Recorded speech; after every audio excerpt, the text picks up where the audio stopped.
Alors moi, c'est Lily Chris.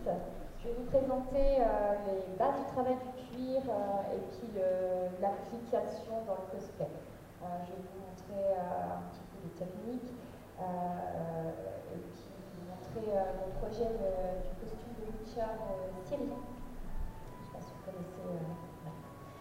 Alors, tout d'abord, moi, je suis qui? Je suis Lily Chris. Je fais du cosplay depuis 2014. Moi, c'est la scène qui m'a tout de suite plu, en fait. À l'époque, il n'y avait que des concours pour pouvoir aller sur scène. Et j'ai vu mon premier concours et j'ai dit, ah, ça, il faut absolument que je le fasse. C'est pour moi, enfin, tout faire comme ça soi-même et puis le retour du public, tout ça. Ouais. Et du coup, j'ai fait beaucoup de concours. J'ai notamment gagné un prix, je suis championne de France en cosplay, et en 2022, j'ai fait l'Europa Cosplay Cup et je suis aussi championne. Voilà. J'ai créé ma micro-entreprise parce que j'ai découvert le cuir en 2018 et je suis tombée amoureuse du cuir et de base, je voulais faire des costumes principalement en cuir, mais je fais aussi des accessoires, je peux faire des animations en costume, des conférences, des ateliers. Alors ateliers pas que cosplay, ça peut être aussi des ateliers cartonnage. Je ne sais pas si vous connaissez les cartonnages, dans le coin c'est pas trop connu. C'est un peu comme le cosplay, mais c'est plus large. On peut faire ce qu'on veut.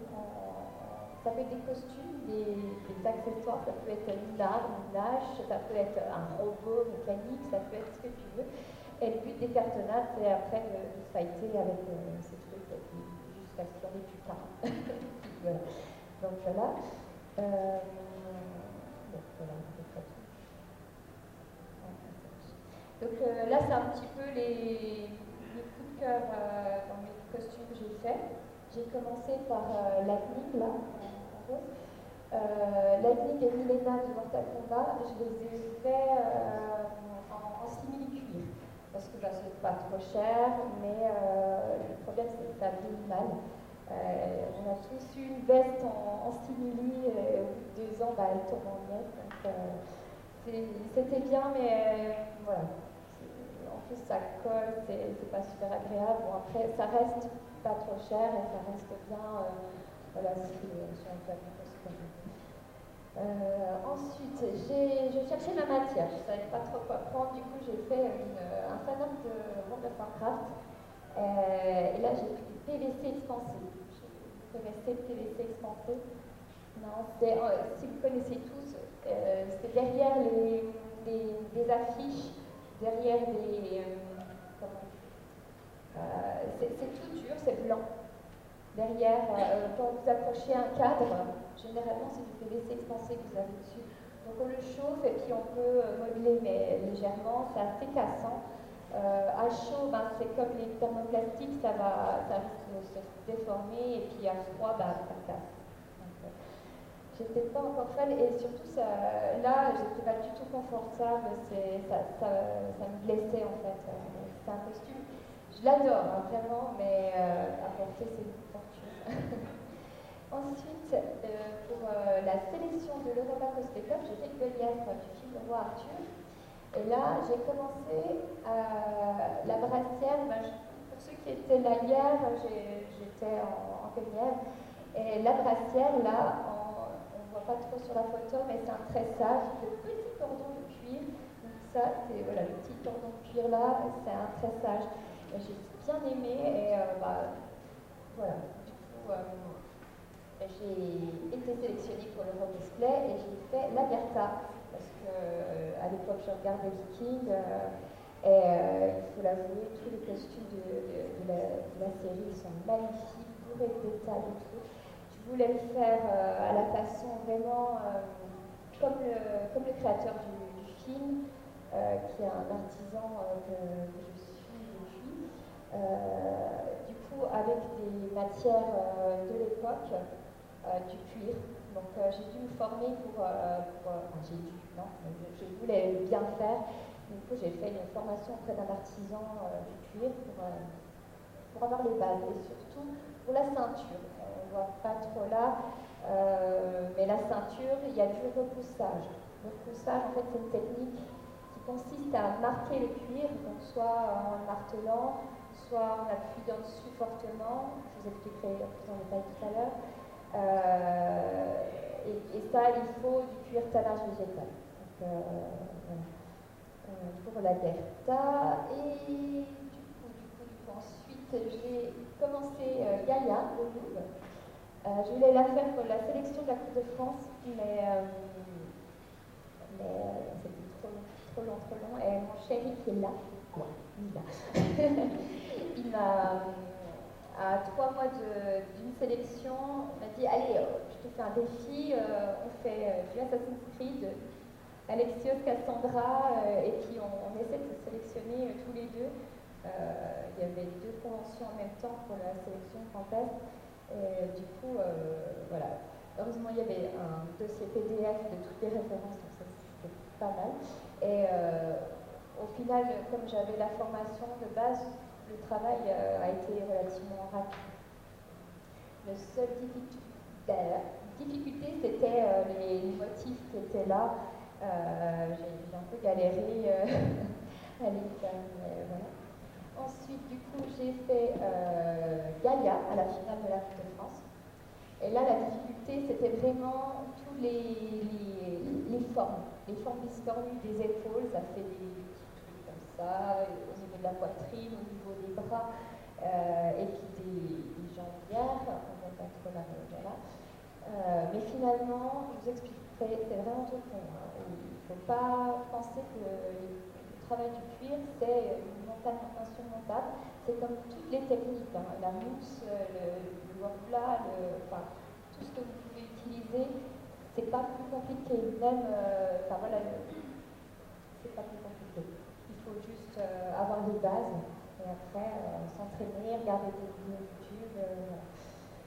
Et j'ai fini par Syrie, donc de The Witcher. Et là, j'étais un petit peu à bout de course parce que j'avais enchaîné pas mal de concours, chaque fois sur une année ou voire plusieurs années pour les costumes.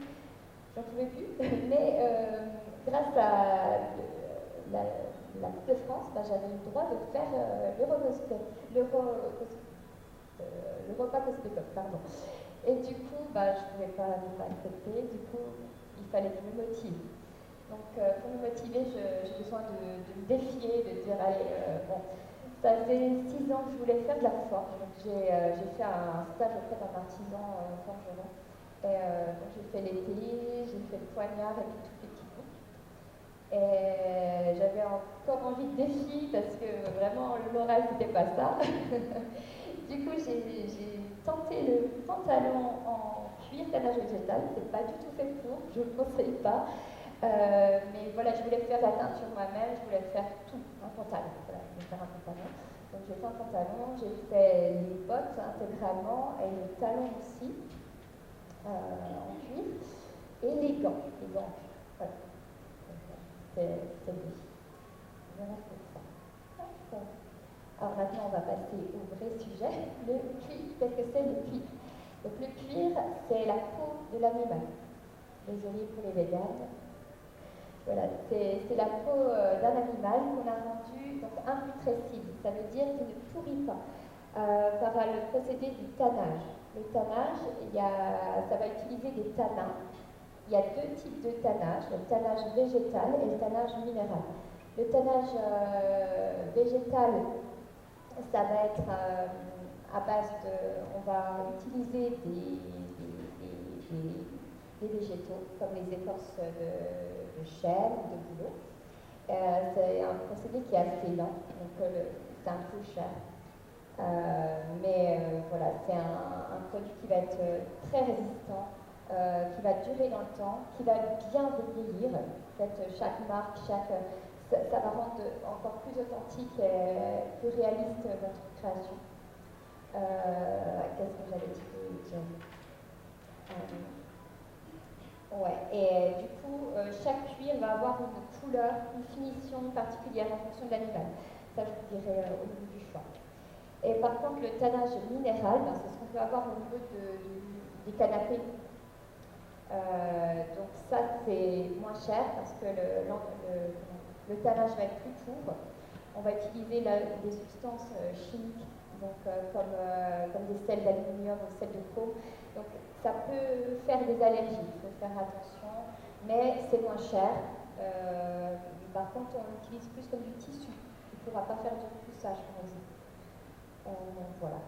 Et on peut encore parler du cuir végétal, du cuir vegan.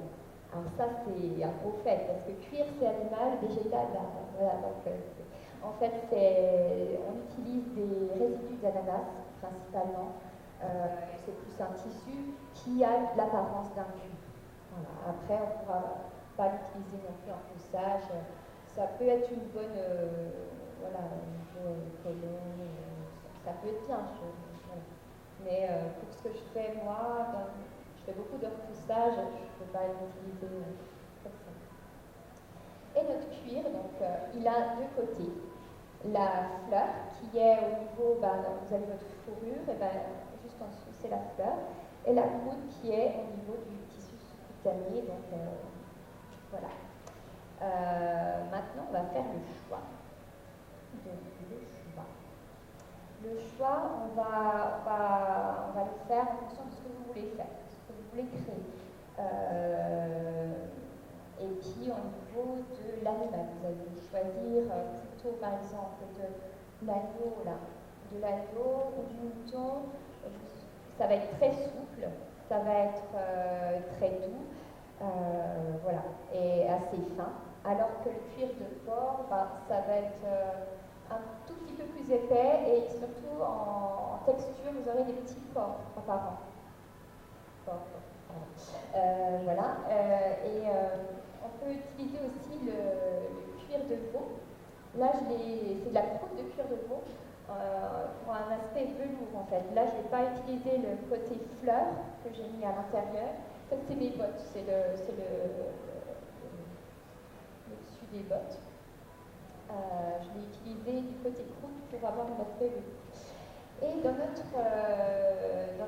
cuir de veau ou de vachette, on a surtout un tannage végétal, mais quelques-unes de mes créations. Donc on voit par rapport à l'épaisseur, on va choisir par exemple du gros pour les ceintures ou des fourreaux du 3 mm. C'est plus adapté, plus rigide. Si vous avez une vraie épée à mettre dedans, elle tiendra bien. Ça ne va pas casser, ça va faire. Vous pouvez utiliser du 1,2 mm pour des trucs tout fins comme un pantalon, des gants et une petite bourse. Et par contre, pour le plastron, au plus du 2,2 mm ou du 2,5 mm. Mais voilà, si vous avez un projet dans vos bagages, n'hésitez pas, si vous avez des questions, à revenir vers moi après, ou même à parler sur le stand tout à l'heure, près de la Seine, la Grande Seine. Alors, le tannage végétal, c'est ce que j'utilise principalement, vous l'aurez compris. Et j'ai mis une petite note, les produits que vous allez voir là, j'ai l'accord de Déco-Cuir c'est essentiellement les produits Déco-Cuir que je prends. Je ne suis pas sponsorisée, mais voilà. Pour la petite anecdote. Le cuir tannage végétal, ça donne ça quand c'est pas travaillé. J'en ai sur le stand aussi si vous voulez les toucher et voir. C'est assez lisse, assez ferme. Voilà, c'est assez rigide quand même. Donc l'exemple de mon pantalon de Syrie. Donc ce que je fais, généralement, je fais toutes mes pièces et après je fais la teinture après.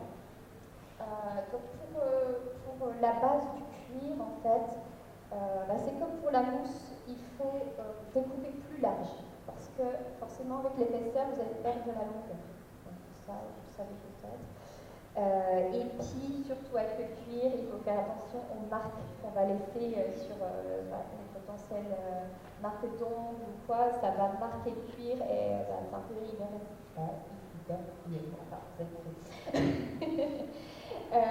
Voilà. Donc, on va le découper. Moi, j'utilise ça. C'est comme un cutter, sauf que la lame, elle est courbée. Et du coup, c'est plus facile quand on a des arrondis à faire. Enfin. Ensuite, je vais vous présenter la teinture. Donc la teinture, de base, vous prenez des gants, sauf si vous voulez avoir les mains de toutes les couleurs. Même la teinture à base aqueuse va être salissante, très salissante. Des petites chiffonnettes, j'en ai sur le stand aussi, mais c'est des chutes de tissu, du tissu tout doux, des chutes de tissu, vous ne prenez pas. Enfin, on peut prendre de la polémie, des trucs chers, autant prendre des chutes de tissu qui ne soient pas marquées, qui n'aient pas de motif dessus, parce que ça va marquer votre cuir. Maintenant, je prends un spray plutôt que. Je prends une petite bouteille de spray, je mets de l'eau et puis je chiffre. Avant, je prenais une éponge et c'était moins pratique en fait, ça arrivait trop. Enfin, voilà. Après, c'est comme vous voulez. Les teintures, bien sûr. Alors, moi, j'utilise essentiellement des teintures à base aqueuse. On peut utiliser aussi des teintures base à alcool. Elles sont un peu plus chères, mais elles tiennent plus dans le temps. Après, voilà. Et puis, protéger votre plan de travail. Donc la technique, en gros, pour tout le travail du cuir, ça va être de l'imbiber d'eau. Alors, plus ou moins. Pour la teinture, il faut l'imbiber beaucoup. Pour tout ce qui est repoussage, il faut l'imbiber un petit peu.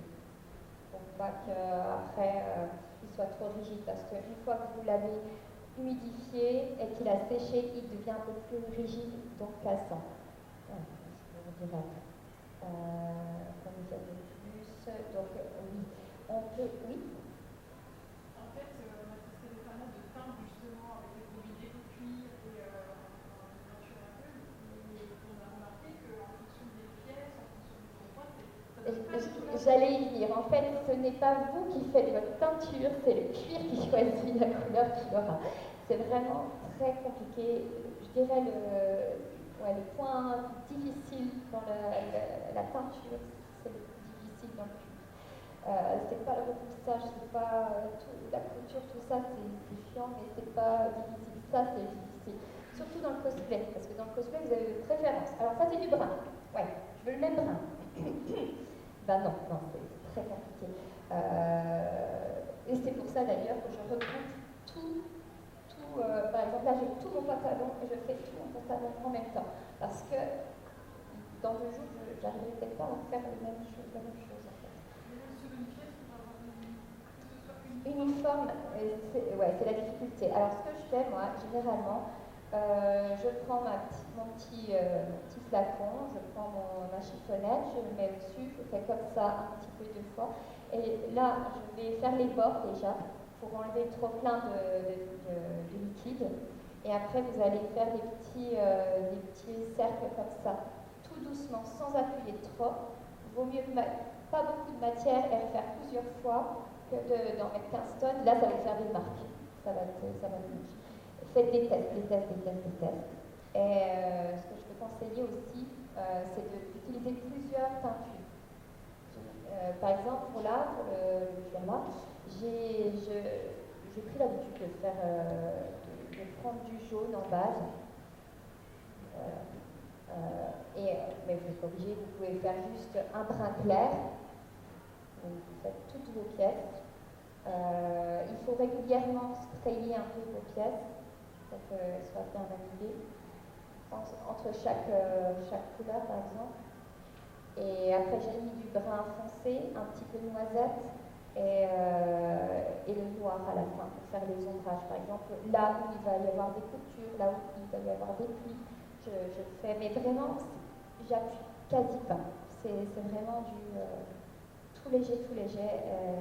Malheureusement, il n'y a pas de recette miracle. Il faut tester sur vos chutes. Faire 1 heure de test si tu veux absolument la couleur. C'est la difficulté. Après, ça, si tu fais des concours, explique que la teinture c'est difficile. S'ils ne connaissent pas, il faut leur montrer, leur fournir que c'est très difficile la teinture. Je ne sais pas si j'ai répondu à ta question. C'est vrai qu'il faudrait le faire devant toi et voilà, on s'entraîne. C'est ça, ouais, pas de souci. Et donc, pour le laisser sécher, c'est pendant minimum 12 heures après la teinture, vu qu'on l'a vidé énormément. Voilà, tout le reste, je vous l'avais dit. On va passer à la couture. La couture, alors moi j'utilise la couture main. C'est lié à la française, c'est juste parce que c'est en biais comme ça, j'ai une griffe à molette qui est en biais. Donc pour la couture, qu'est-ce qu'il nous faut? Il nous faut tout d'abord du cuir, il nous faut une griffe à molette, donc c'est l'outil là. C'est ce que j'utilise. J'utilise pas les affreux trucs tout droit là, qui a plein de picots et puis qu'il faut marteler. Ça va faire des coutures à l'américaine qui sont tout droites. La griffe à molette, elle va faire des petites marques en biais. Et en fait, quand on va faire sa couture et qu'on va la finir, le fil, ça va faire comme un nœud et avec le lin poissé, ça va fusionner en fait, et ça va être une couture très solide. Donc, premièrement, on marque son cuir avec la griffe à molette, ça rend ça. Donc là, il faut être debout, il faut bien se mettre. Il faudrait que je vous montre. Venez sur le stand tout à l'heure, je vous montrerai. Voilà, et puis on marque fort tous ces points. Voilà. Ensuite, on prend la laine. La laine maroquinerie, ce que je prends, ça suffit. Ça, c'est un outil qui est assez cher, mais voilà, quand on a une bonne haleine, c'est bien. Oh, je suis désolée, c'est bizarre. Donc voilà, on prend son cuir, on le met sur un bloc de liège et on le troue avec son haleine, comme ça, on va faire chaque petit trou. On peut le faire au fur et à mesure, mais c'est plus compliqué, vous pouvez faire tous ces trous d'un coup. On va prendre 2 aiguilles. Donc oui, la couture sellier est une couture à 2 aiguilles. C'est pas si compliqué que ça. Il faut voir. Voilà. Et je prends du lin poissé parce que justement, le fait qu'il soit poissé, ben, ça va solidifier ma couture à la fin quand je vais le marteler. À la fin de ma couture, je les martèle. Alors, faites attention quand même que ça ne marque pas le petit rond du marteau, c'est pas terrible. Ce que je fais généralement, c'est que je prends ma couture à l'envers et je martèle tout le long. Et je martèle, si possible, sur du marbre. On travaille le cuir sur du marbre, une table de marbre. Vous pouvez aller chez vos pompes funèbres qui vous donneront le lien. Non, mais vraiment, j'étais là. De marbrier, marterie. Et ils ont toujours des chutes. C'est gratuit. Ouais. Moi, j'ai une plaque Thomas gratuite. Donc, voilà. C'est cool. Voilà. Voilà. Vous avez des questions sur la couture? Je reviendrai sur la préparation avant la couture après. Voilà, mais n'hésitez pas, j'ai pris tous mes outils sur le stand. Alors, une fois que vous avez fait votre couture, il faut le mouler. Là, mon pantalon, il fallait que il n'avait pas la forme là. Hein. Il était tout plat, il était tout... voilà. Ah oui, je peux vous rajouter que pendant la couture, si vous avez des formes un peu comme bien biscornues, bien mouillez votre cuir comme pendant votre couture. Voilà, légèrement, pour qu'il soit plus souple et que vous puissiez réaliser votre couture. Par exemple, pour un plastron femme, pour le bomber, ben, vous mouillez un petit peu au niveau de la couture juste, et puis mais légèrement pour pas que ça l'étire. Parce qu'une fois mouillé, c'est très souple. Et donc, ouais. Alors, une fois que tu as fait ta teinture, tu as attendu. Alors, la teinture, elle ne va pas se barrer comme ça en fait. Et bien, tu attends un petit peu alors.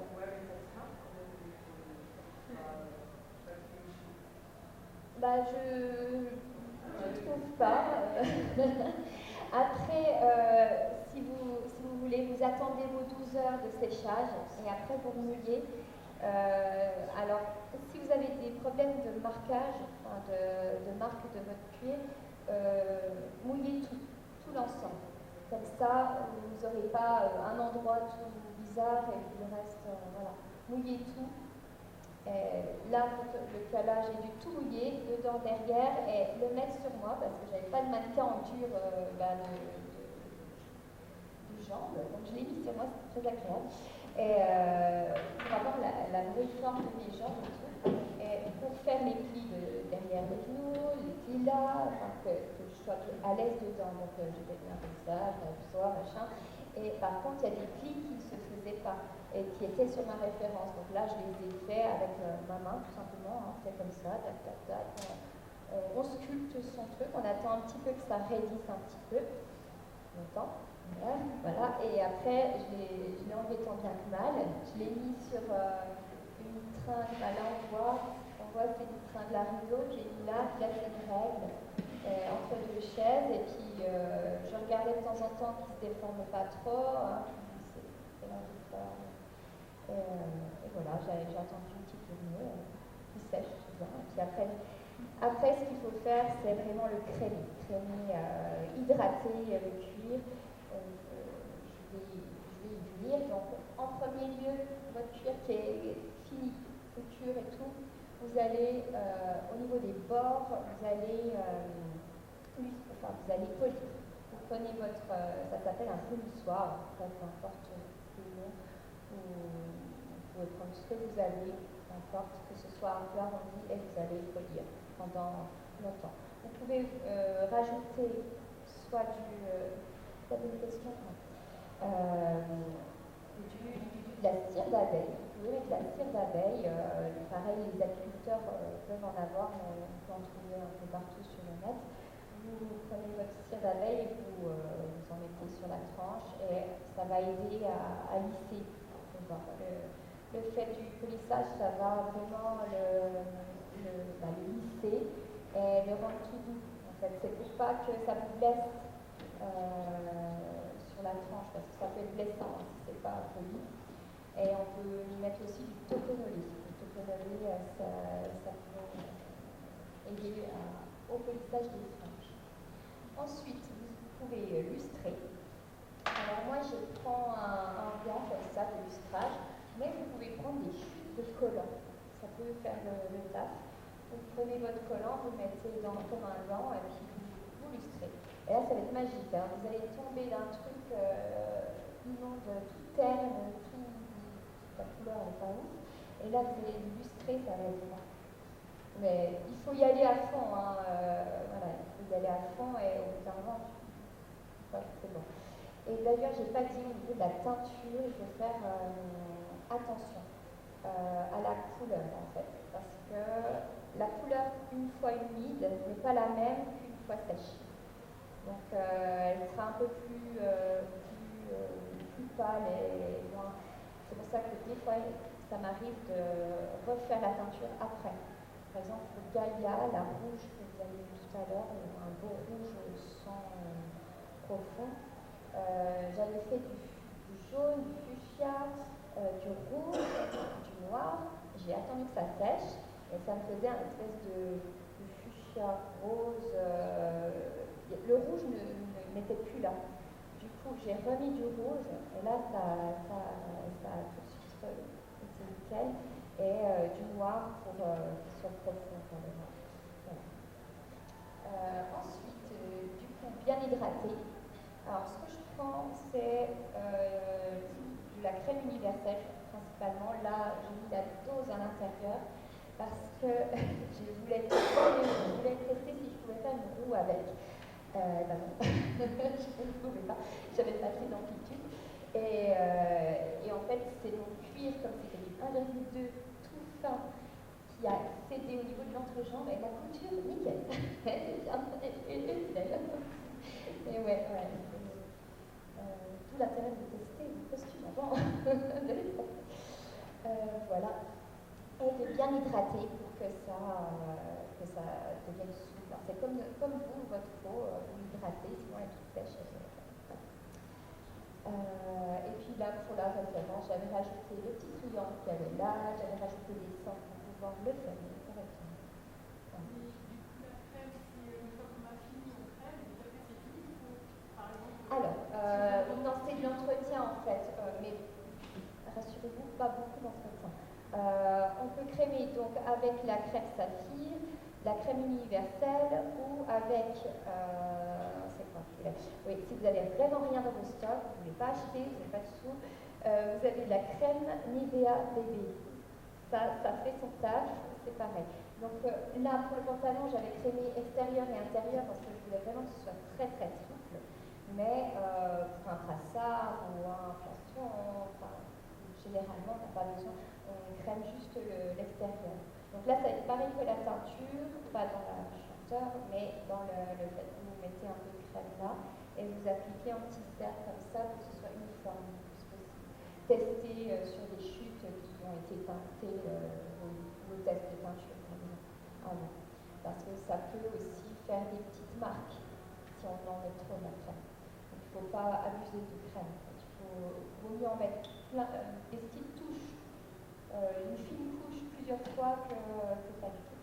Et pour l'entretien, c'est une fois par an, généralement. Ou moi, ce que je fais avec mes costumes, c'est dès que je vais les reporter, je fais un petit coup de lustrage. Je ne mets même pas de crème, mais un petit coup de gant de lustrage pour les faire briller, enlever la poussière, tout ça. Et les crémages, oui, une fois par an. Donc on a relié tout ça. J'ai rajouté une petite couture cellier que j'avais oubliée malheureusement pour moi parce que j'avais déjà fait la couture ici sur le genou. C'était un peu galère à la faire. Et le boiserie. Est-ce que quelqu'un sait c'est quoi le boiserie? Tu veux dire?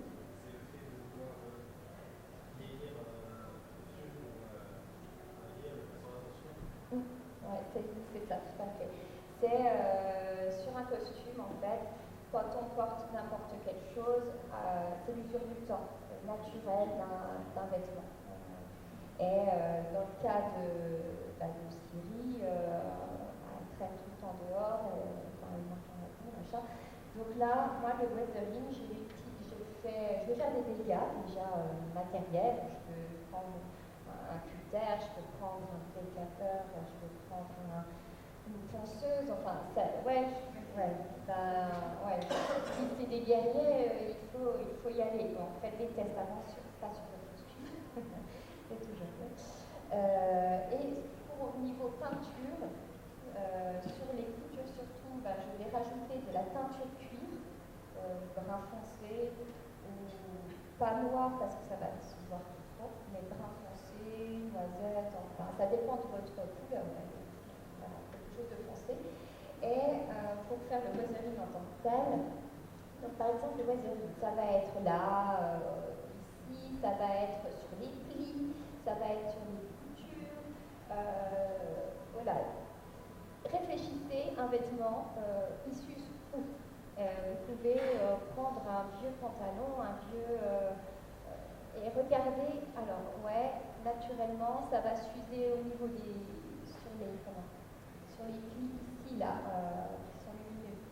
Là, ça va s'user, mais là, c'est pas de la peinture que vous allez mettre, c'est du dégât que vous allez mettre, parce que ça va frotter au niveau du, ça va frotter au niveau là. Et donc voilà, j'utilise de l'acrylique, essentiellement du carbone naturel pour mes boiseries. Avec un vieux pinceau que je ne lave jamais, donc il est tout vache comme ça, un gros pinceau de peintre, et je tamponne comme ça un petit peu, j'en mets pas trop de matière, et après avec un chiffon j'enlève l'excédent et ça fait un comme ça. Il y a une deuxième solution, mais ce ne sera pas pour le cuir, ce sera pour le tissu. Vous imbibez, vous prenez votre tardon naturel, vous mettez plein d'eau, vous imbibez là où vous voulez que ce soit sale, et puis vous attendez. Voilà. Petit conseil. Ou le trou de noix aussi, si vous connaissez le trou de noix. Ça se trouve dans les marchés de bricolage. Ça s'appelle du noix, à base de noix. Et c'est un peu couleur noisette, bois. Et on peut en mettre des petites touches comme ça. Généralement, j'en mets sur mon visage aussi pour salir. Voilà. Est-ce que je peux dire d'autres? Non, c'est bon. Hop là. On va passer aux autres exemples. Les gants. Alors, j'ai trouvé nulle part des patrons de gants cuir comme je voulais. Impossible. Dans les magasins de textile et tout, impossible. Donc, j'avais la chance d'avoir des vieux gants de la grand-mère. Du coup, je les ai décousus. Je les ai décousus entièrement. Il y avait des soufflets, il y avait des, je sais plus comment ça s'appelle, les petits carrés là. J'ai reporté sur mon cuir, bien sûr en étant un peu plus large parce que sinon je n'aurais pas pu rentrer dedans vu l'épaisseur. Même si c'est du tout fin, c'est du 1,2 mm. Voilà. J'ai fait pareil, la petite teinture. Donc là on voit que c'est la crème saphir et ça doit être la teinture brun foncé, je dirais. Voilà, donc ça donne ça. Et après, le plus chiant, la couture. C'était vraiment difficile parce que là, entre les doigts, là, c'était une galère sans. Voilà. Et j'ai rajouté ce qu'on appelle un crispin, le machin-là. J'ai utilisé du cuir de chèvre velours parce qu'il fallait un aspect un peu velours, un peu rigide aussi. Pour la petite tranche, comment ça s'appelle, le biais, là, qu'on met ici, bleu. C'était dans le cadre d'un concours, donc j'ai fait la teinture moi-même, et aussi parce que je n'ai pas trouvé de bleu pareil. Et ça, du coup, je l'ai reteint un peu plus orangé. Et ça, c'est la sangle qu'on rajoute après. Voilà. Et pour la couture, ça peut être fait à la main avec des machines qui... Alors, pour les gants, il y a des machines, mais elles sont très chères, c'est des machines industrielles. Pour coudre du cuir comme ça, c'est dur, hein, vous allez péter tout ce que vous avez vu. Même le 1,2, il est très épais en fait. Parce que 1,2, vous allez coudre cuir sur cuir, donc ça va vous faire du 2, ça va faire épais. Après, si vous avez une machine qui est costaud, essayez. Moi, non, je n'essaierai pas. Ouais. Après, et puis là, surtout pour des gants, c'est la machine, je ne sais pas si ça passerait. Après, peut-être que mais une machine industrielle. Une machine industrielle, je pense que ça va bien, mais spécial cuir aussi. Hein, les professionnels du cuir, ils vont prendre des machines spéciales, c'est pas la machine classique couture. Voilà. Du coup, là, c'est des petites bottes. Donc, je vous ai même mis comment j'avais fait mon petit patronage. J'avais des anciennes chaussures, c'était pas des bottes, donc j'ai gardé la griffe qui va dans le talon. J'ai pas gardé le talon parce que je voulais le faire moi-même, mais voilà, j'ai gardé dans un talon. En fait, on a une base en caoutchouc, on a une base en métal qui prend tout le pied, et on a une griffe qui s'insère dans le talon, une griffe en métal. Donc ça, j'ai conservé, parce que je ne sais pas faire encore du caoutchouc et bon, le métal, j'aurais pu, mais voilà. Donc, je l'ai reporté sur mon papier, là, comme ça. J'ai pris du cuir de veau cannelle. Le plus compliqué, c'était ça. C'était vraiment, je ne savais pas si mon cuir pouvait vraiment bien se mouler au niveau du pied. Donc, j'ai pris les petites bottines, là, et j'ai moulé, vraiment imbibé à plein pot. Pour le moulage, il faut vraiment que ce soit trempé. Et là, j'ai étiré mon cuir, j'ai remis des petites épingles tout le long, et j'ai attendu que ça sèche pour prendre la forme. Une fois que ça a pris la forme, là, c'est sec, et ben, je pouvais découper le trot et puis le coudre tout à l'heure. Donc là, c'est toutes les pièces. Là, je colle quand c'est possible. avant la couture, je colle les parties pour que ce soit plus facile et que ça tombe bien comme je voulais. Voilà. Le petit talon là, donc je voulais le faire, je l'ai fait en cuir talon végétal 3 mm, que j'ai collé l'un sur l'autre, et bah, ça reste flexible quand même. Quand c'est collé comme ça, c'est rigide, mais pour un talon, on a besoin que ce soit vraiment costaud. Donc j'ai utilisé de la colle d'os, ça paraît dégueu, c'est de la vraie colle d'os. Il y a deux colles d'os, il y a les colles d'os qu'on peut trouver en supermarché, mais là ça va être plutôt des résidus de tendons, de trucs, voilà.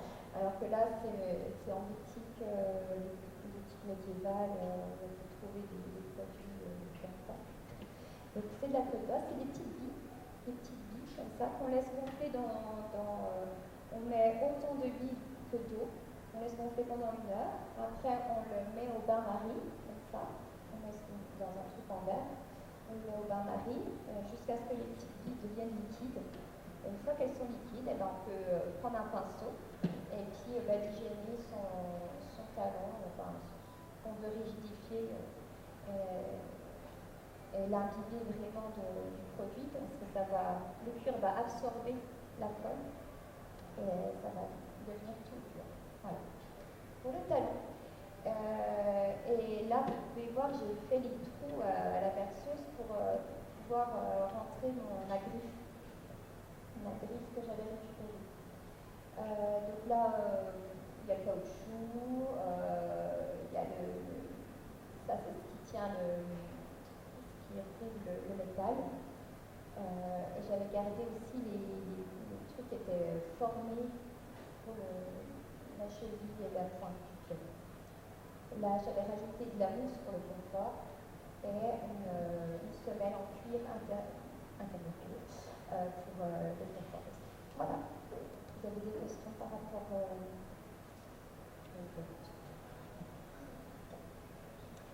Donc la suite de la botte, donc le dessus. Donc je fais toutes les petites coutures là à la main. Je choisis aussi la main là. On pourrait le faire à la machine, ça je pense. Mais je l'ai choisi parce que c'était dans le cadre d'un concours. Donc je voulais vraiment faire le plus possible par moi-même, ce qui est valorisé forcément dans le concours. Si c'est bien fait, attention. Et voilà, donc les petites coutures. Et puis c'est tout. Et puis le weathering. Donc on passe d'un truc tout clean comme ça à un truc un peu dégueu comme ça. Voilà. Mais ça fait bien. Voilà. La ceinture. Donc là, il va y avoir un petit peu de couture et de repoussage. La ceinture, pour le faire, c'est un motif comme ça. Donc j'ai créé déjà mon motif sur du papier calque. Alors je prends généralement mon écran d'ordi et puis je reporte, je le zoome par rapport à moi, je calcule par exemple avec 4 cm et je vais mettre sur mon ordi 4 cm et puis je reporte mon motif et je le retravaille jusqu'à ce que ce soit nickel. Ensuite on va tracer les traits. On va prendre son papier calque, on va le mettre sur son cuir et on va le décalquer sur son cuir, donc ça va faire des traits. Je vais passer tout de suite au repoussage, donc on va tracer son motif sur le cuir. On va ouvrir au couteau à ouvrir, donc c'est ce machin-là. C'est un peu délicat à utiliser quand on est débutant parce qu'il faut le prendre comme ça. Pour poser son doigt sur le petit truc là. Et puis on le prend comme ça. Enfin, non comme ça, mais voilà, on va passer dans tous les traits où on veut mettre du relief dans son motif. Et ensuite, on va utiliser des matoirs ou des cuillères. Les matoirs, c'est machin-là. Les cuillères, là, c'est des mini-cuillères en fait. J'utilise beaucoup de matoirs. C'est plus simple en fait quand on commence. Et on arrive plus facilement à bien marquer le cuir. Donc avec un marteau, on va prendre comme là. On va prendre son cuir, on va prendre son matoire et on tape. Voilà. Et pour ce qui est de la couture, Donc ça c'est pour faire les bords là. Vous voyez, là, je ne sais pas si on voit bien, il y a une petite ligne généralement sur les pièces en cuir, il y a des lignes au bord. Donc on va passer avec ce machin là, on va coincer le cuir au milieu là, et puis on va passer comme ça, pour bien, en appuyant bien, et ça va faire les bords. Ensuite, on va casser les angles. Casser les angles de ces bords. Les bords, ben, ça va être un truc comme ça, et ben, on va passer un truc comme ça avec la batave. Peu importe son nom. Voilà. Et ensuite, on va passer, comme on a dit tout à l'heure, la griffe à molette. On va passer, on va faire ses trous avec la lèvre, les deux aiguilles, le fil de l'emplacé, et on passe son marteau pour aplatir la couture et pour la solidifier. Voilà. Donc ça rend un truc comme ça avant la peinture. Là j'ai mis la pointe parce que c'était en relief, donc c'est fait à part. J'ai fait des petits trous pour mettre les rivets pour bien la fixer à la peinture. Peinture noire classique. La petite boucle que j'ai rajoutée, et pour le faire la couleur dorée, c'est un peu galère les couleurs claires sur le cuir. Là j'ai fait une base jaune de peinture aqueuse, j'ai fait une base de doré, ça existe le doré, ouais. Beaucoup de touches pour que ça fasse un beau doré parce que c'est compliqué. Et pour finir, pour faire un petit truc un peu plus clair, j'ai mis des petites touches de cire à patiner. Cire à doré, cire à patiner doré. Là, la couture c'est lié, là. Puis après le wasoring, j'ai mis des petites touches d'acrylique. D'acrylique d'argent peinture. Et ça rend ça. Voilà. Je crois que la fin, c'est bon. Bien, merci. Voilà, donc si vous avez des questions, n'hésitez pas. Si vous en retrouvez tout à l'heure, allez sur mon stand, près de la ferme.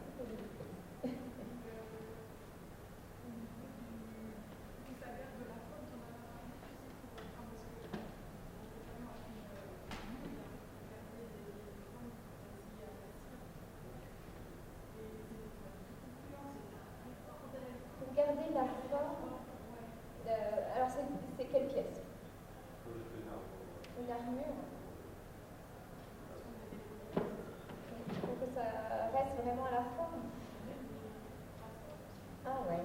Alors, pour les brassards, on va bien l'imbiber, On va le plier vraiment avec ses mains comme ça. Et ce que je fais pour les brassards, je mets sur une chaise ou pas la chaise toute fine, hein, les chaises de salon généralement sont un peu plus épaisses. Vous mettez comme ça à sécher. Et de temps en temps, vous allez le mettre sur votre bras. Aussi parce que la chaise est toute droite et vous, c'est plus fin ici que là. Donc vous allez modeler à votre forme et hop, sur la chaise.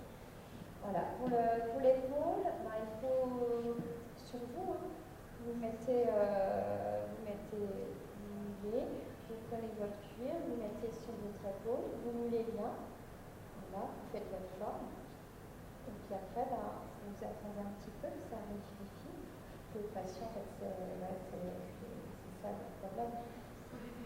Il faut, après, si vous avez quelque chose qui a à peu près la forme que vous voulez, que vous pouvez mettre dessus, réfléchissez en amont avant de. Alors, c'est quoi? Qu'est-ce que je pourrais mettre? C'est ça. Il faut trouver où vous faites votre forme, en fait. Si vous n'avez pas un saladier, un bol, je ne sais pas, quelque chose, voilà, que vous mettez dessus, vous serrez, ça ne va pas vous déformer.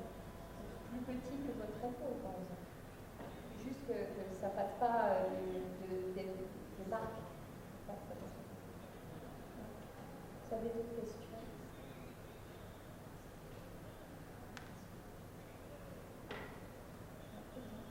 Moi, j'ai ça. Ouais, pas de souci.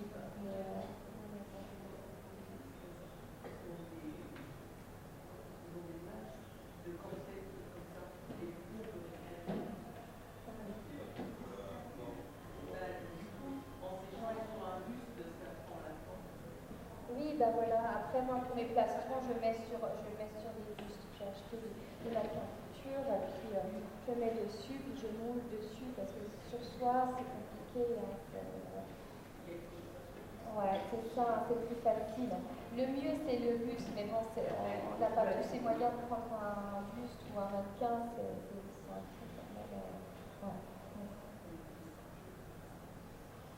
Bah, il y en a 50 €, ça dépend du budget. Voilà, bah, merci d'être venu. J'espère que j'ai répondu à vos questions. C'est intéressant. Voilà.